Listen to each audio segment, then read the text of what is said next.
un saludo muy cordial. ¿Tiene o no tiene razón la vicepresidenta en apoyar públicamente a la primera línea, senador?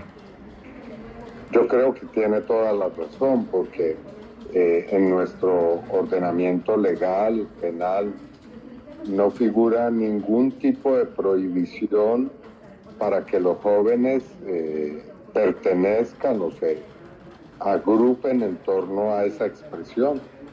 Es cierto, hay una serie de muchachos y muchachas que están siendo en este momento objeto de procesos de investigación y probablemente de juzgamiento penal por hechos que ocurrieron en el estallido social, en el llamado estallido social, pero eso no significa que haya una proscripción o ilegalización de la primera línea. Así que no es admisible que se estigmatice a los jóvenes por pertenecer a ese tipo de expresiones de inconformidad y de movilización social. Senador, digamos en su concepto, ¿hubo jóvenes de la primera línea involucrados, por ejemplo, en el incendio del Palacio de Justicia de Tuluá, en los paros que fueron, en el componente violento que vimos, porque hubo un componente violento sin duda en algunos segmentos de los paros que se dieron en el Valle del Cauca, en Cali en particular? ¿Ahí jugó un rol la primera línea? En las movilizaciones que se dieron durante esos meses en Colombia hubo, según las estadísticas, si mal no recuerdo, cerca de 12.000 acciones de movilización ciudadana, de las cuales unas cuantas, que no llegaron a ser más del 10%, según las estadísticas del propio gobierno, tuvieron componentes violentos. En algunas de esas acciones, muchachos o muchachas que se hacían identificar como pertenecientes a primera línea probablemente han estado involucrados. Eso quien tiene que determinarlo es la Fiscalía, la justicia colombiana. Pero no existe, repito, ninguna clase de disposición que haya prohibido después de esas movilizaciones o durante las mismas que los jóvenes se identifiquen y pertenezcan a esa clase de expresión. Así que lanzar contra los jóvenes esa clase de estigmas, a mi modo de ver, es improcedente. Senador, ¿y qué decirle a las víctimas precisamente de esos integrantes de la primera línea que usted ha mencionado, que Vanessa recordaba, que cometieron esos atropellos en contra de la población civil? ¿Qué decirle a las víctimas que a veces parecen menospreciadas en todos estos escenarios políticos? No, a esos familiares será la justicia la que les diga su palabra. En Colombia existe, como en todo Estado de Derecho, la justicia y la acción penal. La acción penal tiene bajo su responsabilidad el encontrar responsabilidades individuales que son castigadas, sancionadas, y a las víctimas de los ilícitos que se procesan, pues obviamente se les repara y se les reivindica a través precisamente de esas sanciones.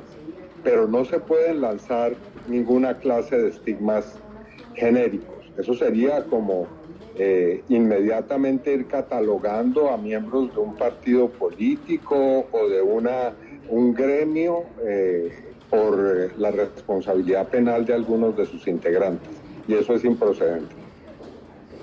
Senador, quisiera cambiarle de tema, aprovechando que está en La Habana, que arranca el nuevo ciclo de negociaciones con el ELN, y digamos ese optimismo que usted tiene en cuanto al que se pacte ese cese el fuego bilateral. Esto en medio de todas las tensiones que ha habido por la altisonancia de Antonio García y las tensiones que hubo en medio de los dos ciclos y este que arranca en La Habana. ¿Cómo ve eso?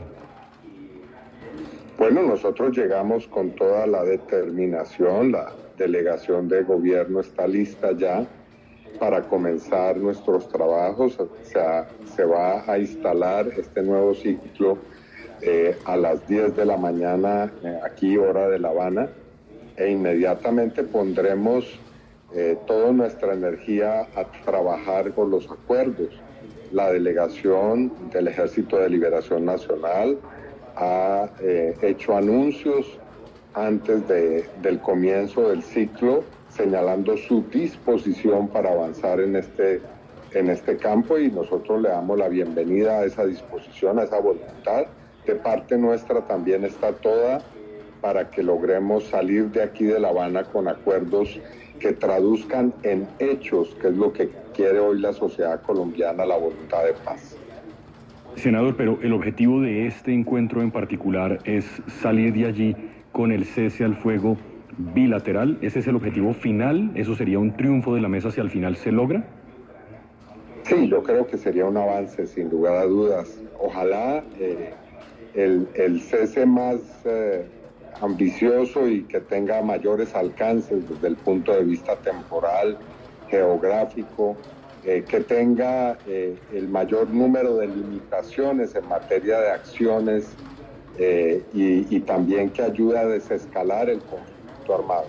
Pero también vamos a trabajar, eso ya se sabe, otros dos temas sobre los cuales también esperamos haya avances: el punto de la participación social y ciudadana en el proceso de paz, y también lo que hemos llamado los alivios humanitarios, que es sin lugar a dudas una manera también de contribuir a que cesen determinado tipo de acciones y de expresiones violentas que afectan gravemente a la población, y también pues que tienen que ver con situaciones que se presentan en las cárceles con relación a personas integrantes del ELN que están en condiciones de salud pues muy graves. Senador, aprovecho para preguntarle otra cosa totalmente diferente, pero me la recuerda a César Augusto Londoño y me parece muy válida, y es un trino suyo donde parece estar de acuerdo en que el presidente Gustavo Petro busque que el gobierno adquiera los derechos televisivos de nuestro fútbol. ¿Es así? Sí, yo creo que sería importante, y creo que lo que hemos visto en los últimos tiempos es que el acceso a eventos deportivos que son muy importantes queda sujeto un poco a los vaivenes del mercado, y creo que en ese sentido sí convendría que haya un acceso absolutamente libre y público a los grandes eventos deportivos. Eso quiere decir que si el gobierno compra los derechos televisivos, también puede ver a quién se los deja pasar los partidos y a quién no. Pues eso yo creo que debería ser objeto de una concertación. Sobre eso no me atrevería ya a dar algún tipo de opinión o criterio. Creo que esa es parte, obviamente, de respetar también la libertad de mercado, y creo que no es esa la intención del gobierno o del presidente al hacer esta propuesta. Senador, muchas gracias, muy amable por su tiempo y suerte en Cuba. Bueno, muchas gracias, muy amables. 7:31, esto del fútbol y los derechos ya pasó, Hernando, en otras latitudes, ¿no? Sí.